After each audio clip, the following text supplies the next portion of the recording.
எல்லாருக்கும் வணக்கம். இன்னைக்கு நம்ம மார்க் சுவிசேஷத்தில் இயேசு கிறிஸ்து அற்புதமாக ஒரு வாலிபனுக்கு விடுதலை கொடுத்துருப்பாரு. அதை பற்றி தான் இன்னைக்கு நம்ம தியானிக்க போகிறோம். இப்போ உள்ள காலகட்டத்தில் எல்லா பெற்றோருக்கும் ஒரு பெரிய பாரமாக இருக்கிறது தங்களுடைய பிள்ளைகளுடைய எதிர்காலத்தை குறித்து, பிள்ளைகளுடைய பரிசுத்தத்தை குறித்து இல்லையா?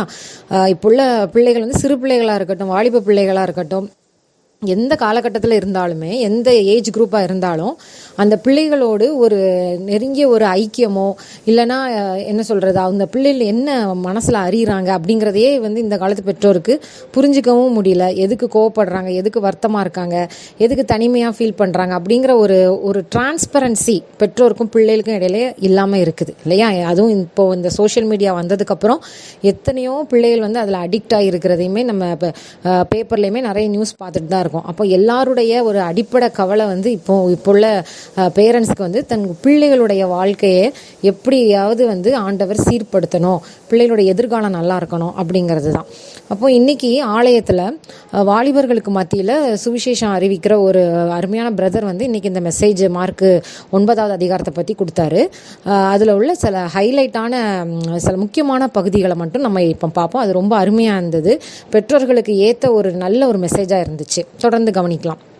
மார்க் 9:17 வசனம். அப்பொழுது ஜனக்கூட்டத்தில் ஒருவன் அவரை நோக்கி, போதகரே, ஊமையான ஒரு ஆவி பிடித்த என் மகனை உம்மிடத்தில் கொண்டு வந்தேன்.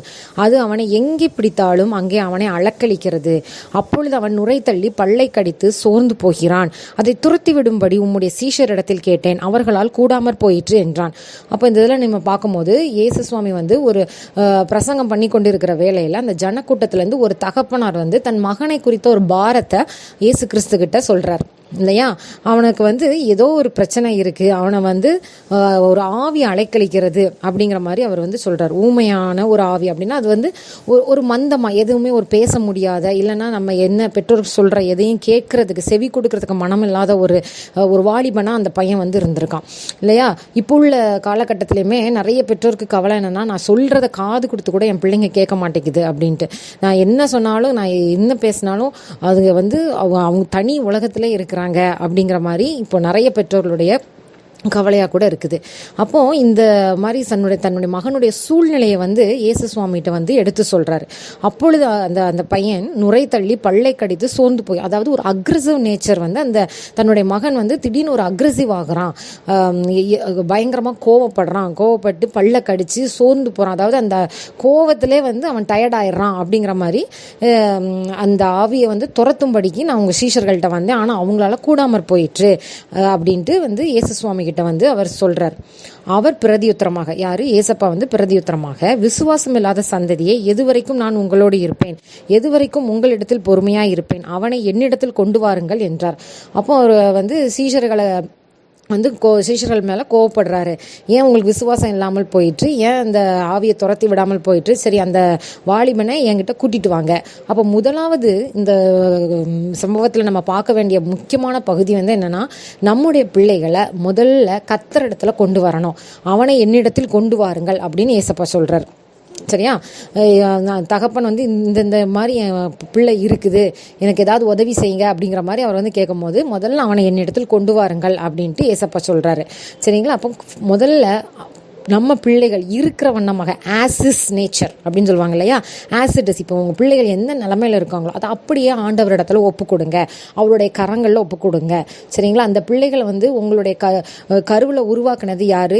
ஆண்டவர். கரெக்டாக? அப்போது ஒரு நோக்கத்தோடு தான் அந்த பிள்ளையை உங்களுடைய குடும்பத்தில் ஒரு வளரக்கூடிய ஒரு சூழ்நிலையில் ஆண்டவர் வச்சுருப்பார்.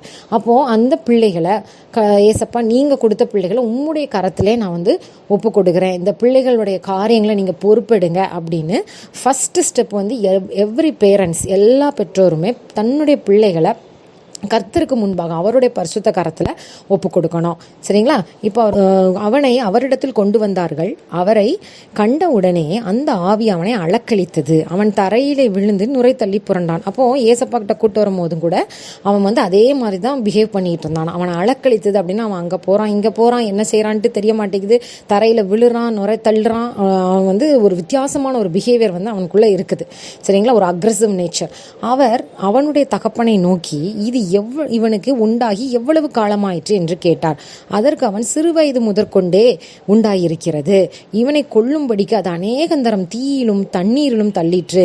நீர் ஏதாகிலும் செய்யக்கூடுமானால் எங்கள் மேல் மனதிறங்கி எங்களுக்கு உதவி செய்ய வேண்டும் என்றான் அப்படின்னு அவர் தகப்பன் சொல்றார். அப்போ சின்ன வயசுல இருந்தே இவனுக்கு இந்த பிரச்சனை இருக்குது அப்படின்னு சொல்றார். இப்போ கூட நம்மளுடைய வாழ்க்கையிலும் நம்மளுடைய சிறு பிள்ளைகள்கிட்டருந்தே நீங்கள் இப்போ பார்த்தீங்கன்னா, இந்த ஜெனரேஷன் உள்ள சின்ன பிள்ளைகள்கிட்டே நீங்கள் பார்க்குறீங்கன்னா, நம்ம ஒரு காரியங்கள் வந்து சொல்கிறோம் அப்படின்னா உடனடியாக அந்த சிறு பிள்ளைகளில் இருக்கும் பொழுதே அந்த கீழ்ப்படுகிறது வந்து ரொம்ப கஷ்டமாக இருக்குது. உனக்கு என்ன தெரியும், நீ போமா, நீங்கள் போங்க, அப்படி இப்படின்னு தான் சொல்லுதுங்க. நீ வா போ, இப்படி தான் நிறைய பிள்ளைகள் கூட பேசுது. நம்ம எவ்வளோ தான் அதை கரெக்ட் பண்ணாலும் அப்போது இந்த காரியங்களை சிறு பிள்ளைகள்லேருந்தே வந்து ஆண்டவரிடத்துல நம்ம ஒப்பு கொடுத்துக்கிட்டே வரணும். அந்த பிள்ளைகளுக்குமே சிறு வயதுலேருந்து சொல்லிக் கொடுங்க, இப்படி பேசக்கூடாது, இப்படி பண்ணக்கூடாதுன்னு. அதாவது செல்லம் கொடுக்கறது ஒரு சைடு இருந்தாலும் கண்டிப்புடன் இருக்கக்கூடிய ஒரு விதத்தில் தான் பிள்ளைகளை நம்ம வந்து வளர்க்க வேண்டிய சூழ்நிலையில் இருக்கிறோம். பிள்ளைகள் கேட்குறது எல்லாமே நம்ம வாங்கி கொடுக்குறோம். அதே நேரத்தில் நம்ம வாங்கி கொடுத்தாலும் ஒரு கண்டிப்புடன் அந்த பிள்ளைகளை வளர்க்குறது வந்து நம்மளுடைய ரொம்ப ரொம்ப முக்கியமான ஒரு கடமை. சின்ன வயசுலேருந்தும் கூட அந்த பிள்ளைகளுக்கு கர்த்தருடைய வசனத்தை நம்ம போதிக்கணும், கர்த்தருடைய பாடல்களை சொல்லி கொடுக்கணும். ஏன்னா இப்போ நிறைய பிள்ளைகள் வந்து செல்ஃபோனுக்கு ரீல்ஸு இப்படி தான் அந்த பிள்ளைகள் வந்து அதை பார்த்துக்கிட்டே இருக்கிறாங்க இல்லையா. அப்போது ஆண்டவருடைய வார்த்தைகளை கொஞ்சம் அதில் நீங்கள் போட்டு கொடுக்கலாம். ஒரு வேதாகமத்தை கூட ஒரு ஆடியோ பைபிள் போட்டு கொடுக்கலாம். இல்லைன்னா விபிஎஸ் பாடல்கள் ஏதாவது அந்த பிள்ளைகளை அதுலேயுமே இப்போ எவ்வளவோ பாடல்கள் வந்திருக்கு இல்லையா, அதுலேயும் கொஞ்சம் பாருன்னு சொல்லிட்டு போட்டு கொடுக்கலாம். அந்த மாதிரி சிறு பிள்ளைகளுக்கு வந்து எவ்வளோ தூரம் நம்ம ஆண்டவருடைய வார்த்தைகளை கொண்டு போகணுமோ அவ்வளோ தூரம் கொண்டு போகணும். அப்போது சிறு வயதுலேருந்து இருக்குது அப்படின்னு சொல்லும் பொழுது ஆண்டவர் வந்து அடுத்தது என்ன சொல்கிறார் அப்படின்னா,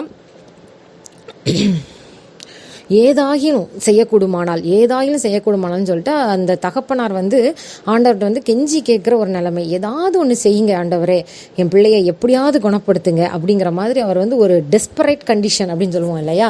அட்லீஸ்ட் ஏதாவது ஒன்று செஞ்சால் நம்ம பிள்ளை எப்படியாவது குணமாகிறாதா அப்படிங்கிற ஒரு ஆசையில் அவர் வந்து கேட்குறாரு. இயேசு அவனை நோக்கி, நீ விசுவாசிக்க கூடுமானால் ஆகும், விசுவாசிக்கிறவனுக்கு எல்லாம் கூடும் என்றார். அப்போ அந்த தகப்பன்ட்ட, நீ விசுவாசிக்கிறவனுக்கு தான் எல்லாம் கூடும், ஆண்டவர் மேலே ஒரு விசுவாசம் வச்சிருக்கிறியா அப்படிங்கிற மாதிரி அவர் வந்து கேட்கிறாரு. உடனே பிள்ளைகளின் தகப்பன், விசுவாசிக்கிறேன் ஆண்டவரே அப்படின்னு அவர் வாய் சொல்லுது. ஆனா என் அவிசுவாசம் நீங்கும்படி உதவி செய்யும் என்று கண்ணீரோடு சத்தமிட்டு சொன்னான். ஆனா அந்த மனுஷனுக்குள்ள ஒரு அவிசுவாசம் இருக்கதான் செய்யுது இல்லையா. விசுவாசிக்கிறேன் உதடுகள் சொன்னாலும் அதை வந்து ஆண்டவர்கிட்ட வந்து ஓப்பனாவே சொல்றான், என்னுடைய அவிசுவாசம் நீங்கும்படி எனக்கு உதவி செய்யும் சொல்லிட்டு சத்தமிட்டு கண்ணீர் சிந்தினானா. அப்போ ரொம்ப மனம் கசந்து எங்கெல்லாமோ அந்த பையனை கூட்டு போயிருப்பாரு இல்லையா, எப்படிலாமோ அந்த பையனை வந்து அந்த ஆவியிலேருந்து விடுதலை ஆக்குறதுக்கு, இந்த ஒரு அக்ரெசிவ் நேச்சர்லேருந்து அந்த பையனை விடுதலை ஆக்குறதுக்கு சிறு பிரயாலத்துலேருந்து அவர் வந்து கண்டிப்பாக ட்ரை பண்ணிகிட்டே தான் இருந்திருப்பார். அப்போது ஒரு விதமான ஒரு அவிசுவாசம் அவருக்குள்ளேயும் இருக்க தான் செய்யுது. என்ன செஞ்சு என்ன ஆக போகுது, இப்போவும் நம்ம அங்கே கூட்டு வந்திருக்கோம், இயேசு கிறிஸ்து வந்து இவரை குணப்படுத்துவாரோ இல்லையோ, இவன் மகன் சரியாகவானோ ஆக மாட்டானோ அப்படிங்கிற ஒரு டவுட்லேயே தான் அவர் வந்து இருக்கிறார். ஆனால் வாயில் வந்து விசுவாசிக்கிறேன்னு சொல்கிறார். அப்போது நம்மளுடைய இது காரியங்கள் எப்படி உங்கள் பிள்ளைகளை வந்து ஆசிஸாக கொண்டு போகிறீங்களோ அதே மாதிரி நம்மளுடைய அவிசுவாசத்தையும் கூட கர்த்தரிடத்துல ஓப்பனாக நம்ம வந்து சொல்லிக்கலாம். சரிங்களா, என்னுடைய அவிசுவாசத்தை மன்னிங்க ஆண்டவரே, விசுவாசத்தில் நானும் வளரணும், என் பிள்ளைகளும் வளரணும், என் குடும்பமும் வளரணும் அப்படின்னு சொல்லிட்டு அறிக்கையிடுங்க. சரிங்களா. அப்போ அந்த அவிசுவாசத்தை நீக்கிறதுக்கும் ஆண்டவர்கிட்ட வந்து அவர் வந்து ப்ரேயர் வைக்கிறாரு. சரிங்களா. உடனே பிள்ளைகளின் தகப்பன், விசுவாசிக்கிறேன் ஆண்டவரை, என் அவிசுவாசம் நீங்கும்படி உதவி செய்யும் என்று கண்ணீரோடே சத்தமிட்டு சொன்னான். அப்பொழுது ஜனங்கள் கூட்டமாய் ஓடி வருகிறதை இயேசு கண்டு அந்த அசுத்த ஆவியை நோக்கி, ஊமையும் செவிடுமான ஆவியை இவனை விட்டு புறப்பட்டு போ, இனி இவனுக்குள் போகாதே என்று நான் உனக்கு கட்டளையிடுகிறேன் என்று அதட்டினார். அப்போ இயேசு கிறிஸ்து வந்து இந்த வாலிபனுக்குள்ள இருக்கிற அந்த அசுத்த ஆவியை பார்த்து கடிந்து கொண்டு அது அப்புறம் போ அப்படின்னு சொல்லிட்டு வெளியே போ, இனி இவனுக்குள் போகாதே அப்படின்னு சொல்லிட்டு அதுக்கு கட்டளையிடுறார். அப்பொழுது அந்த சத்தமிட்டு அவனை மிகவும் அலக்களித்து புறப்பட்டு போயிற்று.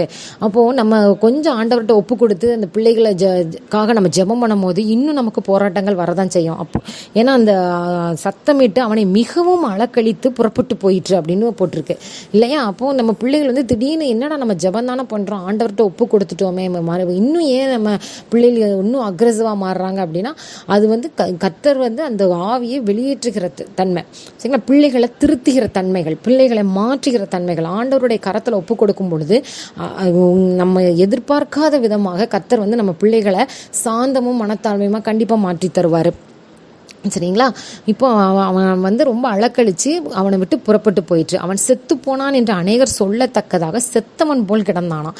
அப்போது அவன் வாழ்க்கையே முடிஞ்சு போச்சு அப்படின்னு மற்றவங்க பார்க்குற அளவுக்கு அவனுடைய காட்சி இருந்தாலும் இயேசு அவன் கையை பிடித்து அவனை தூக்கினார். உடனே அவன் எழுந்திருந்தான். அப்போது கையை பிடித்து தூக்கினாருங்கும் பொழுது பிள்ளைகளுடைய கரம் வந்து எப்பொழுதும் ஆண்டவரை நோக்கி நீட்டி இருக்கணும். அப்போது கர்த்தருடைய கரம் நம்முடைய பிள்ளைகளின் கரத்தை தொட்டு தூக்கும் பொழுது செத்தவனாய் கிடந்தா கூட சரிங்களா, மற்றவங்களுடைய பார்வைக்கு அவன் வேஸ்ட்டாக உதவாமல் இருந்தால் கூட அந்த பிள்ளைகளையும் உயர்த்துவதற்கு கர்த்தரால் கூடும்.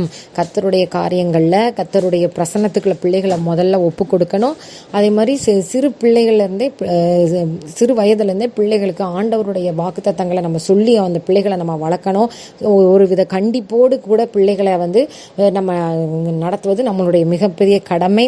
பிள்ளைகளோட டைம் ஸ்பெண்ட் பண்ணணும். இப்படி நம்ம காரியங்கள் இருக்கும் பொழுது பிள்ளைகளுடைய கரத்தை தூக்கி நடத்துங்க ஆண்டவரே அப்படின்னு சொல்லிட்டு பிள்ளைகளை ஒப்பு கொடுக்கும் பொழுது ஆண்டவருடைய கரம் நம்ம பிள்ளைகளை உயர்த்த வல்லமையுள்ளதாகவே இருக்கிறது. சரிங்களா? அப்போ செத்து போனான்னு நினச்ச ஒருத்தனை ஆண்டவருடைய கரம் தூக்கி என்ன செஞ்சுச்சான், அவனை பலப்படுத்தி அவனுக்கு வந்து ஒரு விடுதலையை கொடுத்தது. சரியா? உடனே அவன் எழுந்திருந்தான் அப்படின்னு போட்டிருக்கு.